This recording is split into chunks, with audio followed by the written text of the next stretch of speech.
नमस्कार दोस्तों। कहानियों की श्रृंखला में आज सुनेंगे शिव प्रसाद जी की कहानी नई पुरानी तस्वीरें। लेकिन उससे पहले मेरा आपसे विनम्र अनुरोध है कि अगर मेरे द्वारा सुनाई हुई कहानियाँ आपको अच्छी लगती हैं और आपने अभी तक मेरे चैनल को सब्सक्राइब नहीं किया है तो सब्सक्राइब ज़रूर करें, लाइक करें और अपने दोस्तों और परिचितों में शेयर भी करें। बेल आइकन दबाना बिल्कुल भी ना भूलें। आज सुनिए नई पुरानी तस्वीरें। बाल कक्षा का छात्र अपने दबंग मास्टर से, कर्जखोर अपने महाजन से या भड़ैत मकान मालकिन से शायद ही उतना डरता हो जितना मैं बुआ से डरता था। मेरे दिमाग में बुआ का कुछ अजीब किस्म का नक्शा है। उन दिनों मेरी उम्र मुश्किल से 9-10 साल की होगी और मुझे इसकी धुंधली स्मृति भी नहीं कि इस उम्र के पहले मैंने कभी बुआ को देखा भी था। पर पहली बार की भेंट से ही बुआ के रोब दाब की जो छाप मेरे मन पर पड़ी वह अमिट थी। एक 30-35 साल की पतली दुबली औरत, छोटा भरा सा मुंह, अधपके बाल। पर बुआ की जो चीज मुझे बहुत आतंकित करती वह थी उनके दाहिने हाथ की अनामिका की सफेद अंगूठी, जिसे वह हमेशा घुमाया करती। बुआ के मन में क्या है, प्यार या क्रोध या और कुछ, उसका पता इस अंगूठी की रफ्तार से चल जाता। बुआ हमेशा पान दबाए रहती, गले में एक चमकदार हंसली पहनती, पर धोती हमेशा सफेद रखती, जिसकी शुभ्रता में एक प्रभाव रहता था जो ठंडा लगता था, पर जिसे छू सकने की हिम्मत नहीं होती थी। उन्हीं बुआ के पास मैं जा रहा था। नवंबर के जाड़े की रात अपने काले लिहाफ में सिकुड़ती जा रही थी। पछुआ की तेज हवाएं चमगादड़ के परों की तरह सनसनाती गाड़ी के डिब्बे में घुस आती। अनायास सिसकारियां उठती, कंबल सिकुड़ते, एक हरकत होती और फिर सब के सब मुसाफिर डिब्बे में भरी सांसों की गर्मी में खो जाते। मैं एक क्षण डिब्बे की खिड़की के भाप जमे शीशे से सन्नाटे में सरकते पेड़ पौधे, धरती आकाश को देखता और फिर तुरंत बुआ की सुध-बुध में खो जाता। सुबह ज्यों ही नाश्ता करके समाचार देख रहा था, मां दबे पांव आकर चारपाई पर बैठ गई थी। तो क्या सोचा बेटा? मां ने कहा था। कहती हो तो चला ही जाऊंगा, मैंने कहा, पर थोड़ी रुखाई से, क्योंकि मुझे यह अनुमान तो था ही कि नवंबर की रात में घर से बाहर निकलकर जाना, और वह भी बुआ के यहां, कोई बहुत आनंद की बात नहीं है। ऐसे नहीं कहते बेटे, मां बोली। बुआ जरूर किसी कठिनाई में फंस गई हैं, वरना तुमको चिट्ठी लिखकर ना बुलाती। बुआ बड़ी वैसी हैं, किसी की मदद भला कब चाहती हैं। मां के इस कहने में जो तथ्य था उसे मुझसे अधिक और शायद ही कोई जानता हो। मैं बचपन के दिनों में बुआ को बहुत निकट से देख चुका हूं। वह सदा आत्मनिर्भर रहीं। अपने आगे उन्होंने फूफा की भी कभी न चलने दी। फूफा जी बहुत नेक आदमी थे। पता नहीं नेक आदमियों की सूरत भी भगवान एक खास तरह के सांचे में ढालकर बनाता है। थोड़ा मोटा ढीला ढाला शरीर, मूछें लंबी और ज्यादा चौड़ी जो लटक कर होठों को ढक लेती, साधारण मोटी सी धोती और उस पर अंगरखा। जाड़ों में फूफा जी मिर्जाई पहनते, बंदों वाली, जिन्हें छाती के पास कसकर बांध लेते। फूफा जी की आंखें कितनी सीधी थीं, गाय की तरह, जिनमें जरा भी शोखी नहीं, रंच मात तिर्यक नहीं। पर पता नहीं किन ग्रहों का फेर फार था कि बुआ और फूफा जी में कभी पटती नहीं थी। बुआ घर की मालकिन तो थी ही, बाहर के काम काज में भी दखल देती। फूफा जी चिढ़ते तुनकते, पर बुआ उनकी जरा भी परवाह न करती। आज भी मुझे वह घटना भूली नहीं है। बुआ के महेशपुर में एक गौरी राउत थे। गरीब थे बेचारे, पर बड़े जिंदा दिल आदमी थे। जहां हम गली से मुड़े और गौरी राउत ने देखा कि झट अपनी चारपाई छोड़कर दौड़ते, रास्ते में आकर खड़े हो जाते। कहाँ चले बाबू? वह हमारी ओर मुंह करके आंखें नचाते। ओ समझा, तो कोल्हू गड़ गया राजा का। क्यों भैया, हमें कभी पपड़ी नहीं खिलाओगे? गुड़ की गर्मा गर्म पपड़ी खाए तो जमाना बीत गया राजा। अच्छा सहेबी कटे तो कहना, देशी की पपड़ी तो पंचो लगती है। हाँ हाँ आना राउत, सूरज कहता, मगर हमें अपना नाच तो दिखा दो। गौरी राउत चट अपने गमछे को सिर पर डालता, घूंघट काढ़ लेता, हाथों की तालियां देता, फिर गाता। उत्तर में कबूतर बोले, वन में बोले मोर, नई बहुरिया रूसल चले, पाछे लागे चोर। और फिर बड़े अंदाज से नई बहू के रूठने की नकल उतारता। हम लोग लोटपोट हो जाते। इसी राउत पर बुआ के कुछ रुपए आते थे। बुआ ने कई बार तगादे किए, पर बेचारा गरीब था, लाख जुगाड़ करने पर भी सूद तक नहीं दे पाता। फूफा जी ने बुआ को समझाया, पर वह कब मानने वाली थी। एक दिन मैं बारी से लौटा ही था कि बुआ पास आकर बोली, सुनते हो बिपिन, देखो तो बाहर राघु है। मैंने आवाज से ही पता लगा लिया कि आज किसी न किसी के देवता बिगड़े हैं। सर पर पैर रखकर भागा और राघु को पकड़ लाया। उसे बुआ के सामने भेजकर स्वयं पल्ले की आड़ में छिप गया। बिपिन, बुआ चिल्लाई, वहां क्या छिप गया चोर की तरह? सूरत हराम, जा राघु के साथ गौरी राउत की गाय छुड़वा ला। ये लोग सीधे मानने वाले नहीं हैं, बिना टेढ़ी उंगली के घी नहीं निकलता। कहते कहते मुंह थेथर हो गया, और वो है लाट का नाती कि सुनता तक नहीं। राघु सिटपिटाकर पीछे हटा। मैं भी चुपचाप उसके पीछे चल पड़ा। बाहरी दरवाजे से फूफा जी आए। उनको किसी तरह पता लग गया था। रुको जी बिपिन, बुआ की ओर देखकर बोले, अरे सुनती भी हो, वही गाय तो बेचारे का अवलंब है। वह भी छीन लोगी तो उसके बाल बच्चे जिएंगे कैसे? वे कुछ और कहना ही चाहते थे कि सामने बुआ की उग्र मूर्ति देखकर सहम गए और उनके मुंह से कुछ अस्फुट सा फूटते फूटते रह गया।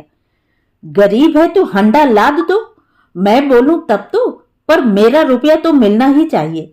मैंने कोई सदा बरत नहीं चलाया है कि खैरात बांटती चलूं। खैरात बांटना हो तो बांटो, पर मेरे मामले में दखल देने की कोई जरूरत नहीं है। फूफा ऐसे मौकों पर कितने दीन मालूम होते, इसे मैं खूब जानता था। इसी से हम उनकी ओर निरीह दृष्टि से देखते विदा हो गए, वरना एक आध बातें हमें भी सुननी पड़ती। गौरी राउत अपने दरवाजे पर ही बैठा था। सदा की भांति वह हमें देखते ही दौड़ा आया। पास आकर वैसे ही आंखें नचाकर बोला, क्यों बाबू, कहाँ चले? पर वह मेरी आंखों में व्याप्त छाया को देखकर सहम गया। कुछ अवांछित होने वाला है, ऐसा अनुमान तो शायद सहसा वह न कर सका। तभी राघु बोला, सुनते हो दादा, बड़ी मालकिन ने हमें भेजा है। बुलाया है भैया? राउत मन से भीत दबा हुआ सा बोला। अच्छा अच्छा, अभी चला। और वह हाथ का हुक्का रखने की सोचने लगा। तभी राघु ने कहा, लेकिन हाँ हाँ कहो बेटा। बुआ ने तुम्हारी गाय लाने को भेजा है राउत। मेरे मुंह से अचानक निकल गया। गाय? राउत के मुंह से जैसे हाय निकली, जो देखते ही देखते उसके छप्पर के हर तिनके से प्रतिध्वनित हो उठी। उसके औरत बच्चे बिलखने लगे। मैं ज्यों ही गाय छोड़ने लगा, गौरी राउत ने बढ़कर पगही अपने हाथ में ले ली। बोला, मैं खुद ही पहुंचाए देता हूं बाबू, अनजाने आदमी को थोड़ा होंफती है। उसने गाय के पुट्ठे पर हाथ दिया। ममत के स्पर्श से गाय के रोएं खिल उठे, कपास के फूल की तरह। द्वार पर पहुंचते न पहुंचते हम लोगों के साथ एक छोटी सी भीड़ इकट्ठा हो गई। हमें देखते ही फूफा चारपाई से उठकर आए। ले जा राघु, उधर धौरा के बगल में बांध दे। और फिर वे भीड़ की ओर मुड़े। क्या है यहां? भागो, कौन सा तमाशा है? सहसा वह गौरी राउत की ओर मुंह करके बोले, बार बार तगादे का कोई असर नहीं। जैसे मुफ्त का माल है, इस तरह कैसे चलेगा? मैंने सोचा था कि जाते ही बुआ से कुछ कह सुनकर फूफा राउत की गाय लौटा देंगे, पर लगा जैसे इनका भी दिमाग बदल गया है। आखिर रुपयों का मोह तो है ही, कोई कैसे छोड़ सकता है? गौरी राउत ने फूफा के सामने हाथ जोड़ लिया। सरकार, कुछ मोहलत मिल जाती। ना ना, यह सब अब नहीं चलने का, फूफा रुखाई से बोले। बुआ दरवाजे पर खड़ी यह सब देख रही थी। आगे बढ़कर बोली, विपिन, गाय छोड़ दे बेटा। और सुनो राउत, अगली फसल में मेरा हिसाब साफ हो जाना चाहिए। ले जाओ अपनी गाय। बुआ घर की ओर बढ़ी तो फूफा कुछ कहने के लिए लपके। शायद अब वह गाय देना नहीं चाहते थे, पर बुआ तो जैसे सोच चुकी थी कि कोई काम वे अकेले करें तो ठीक। जहां कोई मददगार हुआ, बुआ बदली, फिर परिणाम चाहे जो हो। बुआ पूरी डिक्टेटर थीं। किसी की राय की या मदद की उन्हें कुछ भी जरूरत नहीं। रात का आखिरी पहर अपनी अंतिम सांसें तोड़ रहा था। एक सुनसान मुर्दनी के वातावरण में केवल गाड़ी की झकझक के अलावा कोई शब्द नहीं उठता था। चारों ओर घोर शांति थी। बगल में एक मुसाफिर भुनभुनाया, क्यों भाई साहब, आपके पास माचिस है? ना भाई, मैंने सिर हिलाया और उसने नशे की तलब को दबाकर बीड़ी कान में रख ली। फिर एक गंभीर सन्नाटा छा गया। मैंने कंबल ठीक किया और पुरानी स्मृतियों की दुनिया में खो गया। जिस समय गाड़ी फूलपुर स्टेशन पर पहुंची, उस समय करीब 6-7 बज रहे थे और अभी नवंबर का ठिठुरा सूरज क्षितिज के झुरमुट से झांकने लगा था। मैंने एक रिक्शा लिया और चल पड़ा। स्टेशन से महेशपुर जाने वाली सड़क से मुझे सदा नफरत रही है। नीची सड़क बरसाती दिनों के बाद बाजार से लौटते लद्दू बैलों के खुरों से कटफट जाती है। कीचड़ीली जगहों पर मतवाली भैंसें अपनी रगड़ से गड्ढे बना देती हैं। इसी सड़क पर अपने ढीले ढांचे को बुरी तरह झटकता रिक्शा चला जा रहा था। गांव के पास कोई 2 मील तक फैली अमराई है, जिसके अंतराल की काली छां को बेध सकना बड़ा मुश्किल है। इस अमराई का चप्पा चप्पा मेरा जोहा है। पश्चिम तरफ ईसा मियां ने अपने हिस्से को नागफनी और सीहोड़ की बाढ़ से अलग कर लिया है। इस हिस्से में घुस सकना तो और भी मुश्किल है। एक बार मैं इसी बाड़ में छिपा घंटों बैठा रह गया था। जाड़े का ही दिन था। फूफा दरवाजे पर बैठे थे कि मुन्नन नाई आ गया। मुझे शीशा लाने को कहकर फूफा ने मुन्नन को अलाव में पानी गर्म करने का हुक्म दिया। मैंने बिना बुआ से पूछे आले में रखा भारी सा शीशा उठाया और तेजी से भागा। हाथ का ठीक संभाल न हुआ और निकसार की बाजू से टकराकर शीशा चाक चाक हो गया। चन्न की आवाज सुनकर बुआ आई। बाहर फूफा भी खड़े होकर मेरे मुंह की ओर देख रहे थे। फोड़ दिया ना? बुआ ने कहा। मैंने चुपके से देख लिया। बुआ के चेहरे पर क्रोध का भाव न था। राहत हुई। सोचा चलो सस्ते बचे। जाने भी दो, जानकर थोड़े टूटा, फूफा ने कहा। फूफा का कहना था कि बस बुआ को तो जैसे आग लग गई, मानो उनके बाड़े में कोई मरकहा भैंसा घुसाया हो। चट त्योरी चढ़ी और उन्होंने मेरी ओर कुनैन पीने जैसा मुंह बनाया। देखकर नहीं चलता, अंधा है क्या? बुआ की हालत देखकर फूफा घबराए और मेरे बचाव के लिए भीगी बिल्ली की तरह पैर दबाते मेरे पास आकर खड़े हो गए। उनको मेरी ओर आते देख बुआ एकदम क्रुद्ध बाघिन जैसी झपटी, जैसे उन्हें अपना शिकार दूसरे को देना पसंद नहीं, और उन्होंने चट अपने पंजे को दबोचकर खींचा और मेरे गाल पर जोर से एक थप्पड़ जड़ दिया। फूफा है करते ही रहे, पर बुआ तो इसके लिए भी तैयार थी। बोली, तुम लड़कों को बिगाड़कर मिट्टी कर दोगे। फिर मेरी ओर देखकर बिगड़ी। क्या टुकुर टुकुर ताकता है, जाकर बैठ। मैं वहां से चला आया। जाकर बैठता तो क्या, मन ही मन बुआ को कोसता ईसा मियां के बाड़ में जा छिपा। दोपहर को बगीचे में चारों ओर मेरी खोज होने लगी। बुआ खुद पागल हवा की तरह पेड़ के हर पत्ते को पलट देना चाहती थी। मैं ईसा खां के टेढ़े बीजू की आड़ से सब तमाशा देख रहा था। बुआ कभी अपने को कोसती, कभी फूफा को बुरा भला कहती। बिपिन, बुआ की तेज आवाज में अनदेखा ममत्व था। मैं अपने को रोक न सका और चुपके से निकलकर उनके सामने खड़ा हो गया। मुझे देखते ही वे लपकी और खींचकर उन्होंने अपनी गोद में ले लिया। मेरे गाल को सहलाते हुए बोली, अरे भैया, पागल है क्या? कहाँ झाड़ झंकार में घुसकर बैठा था? मेरी आंखों से तो न जाने क्यों आंसू चू पड़े। वे बड़ी देर तक वैसे ही बैठी रहीं। बुआ, मैंने कहा, आओ चलें, फूफा जी परेशान हो रहे होंगे। बुआ तिनकी, वे क्या परेशान होंगे, काठ हैं काठ। तेरे आने पर बड़ी देर तक लड़ते रहे, फिर बोले अच्छा मार दिया तो ठीक ही किया। लड़कों को लाग डांट में रखना अच्छा रहता है। मैं चुपचाप बुआ की ओर देखकर हंस पड़ा। रिक्शे से उतरकर जब मैं बैठके में पहुंचा, उस समय दालान में रखी एक चौकी पर सूरज और उसके कुछ साथी बैठे चौपड़ खेल रहे थे। सूरज ने एक बार गर्दन उठाकर मेरी ओर देखा और फिर अपने काम में लग गया।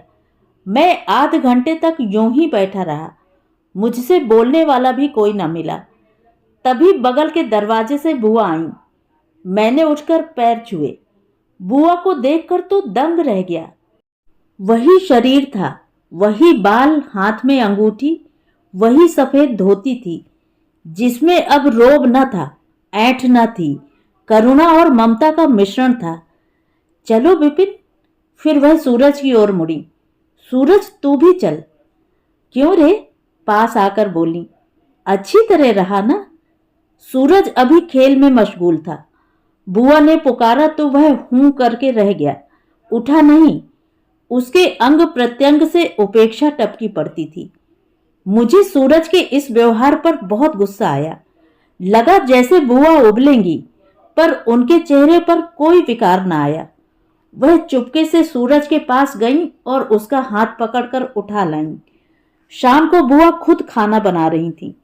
मैं खाने बैठा तो बोली, विपिन शादी कर रहा है रे, मुझे ले चलेगा ना? जल्दी हाथ पीले कर, बेचारी भाभी का कब तक हाथ जलाएगा। सूरज भाई की शादी तो हो गई है ना बुआ, मैंने व्यंग किया। बुआ बोली, ना ना, एक काम भी अपने हाथ से ना करूं तो अच्छा नहीं लगता। तेरे फूफा के जमाने में तो एक दाई भी थी, तब भी काम पहाड़ मालूम होते थे। मैंने तो उसे भी हटा दिया। जब तक हाथ पैर चलता है बेटा, बैठना ठीक नहीं। मैं बुआ को आश्चर्य से देखता रह गया। काफी दिन बीत गए। मैं घर का अकेला आदमी ठहरा। जब चलने को तैयार हुआ तो बुआ आई।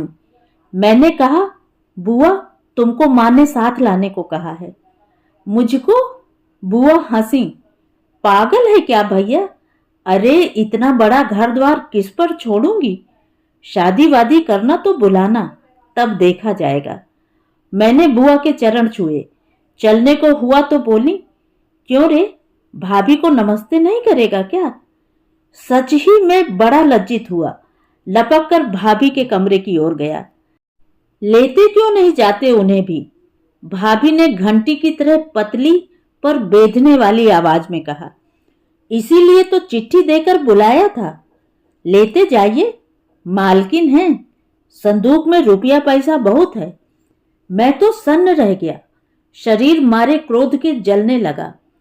सामने बुआ खड़ी थी, सभी बातें सुन रही थी, पर उनके चेहरे पर कोई शिकन नहीं, न क्रोध न प्रतिरोध। मैं आवाक रह गया। टक लगाए बुआ के शांत चेहरे को देखता रहा। क्षुद्र आघातों से विचलित न होने वाले गहन महासागर के जैसा ही एक भाव उनके थाहीन नेत्रों में व्याप्त था।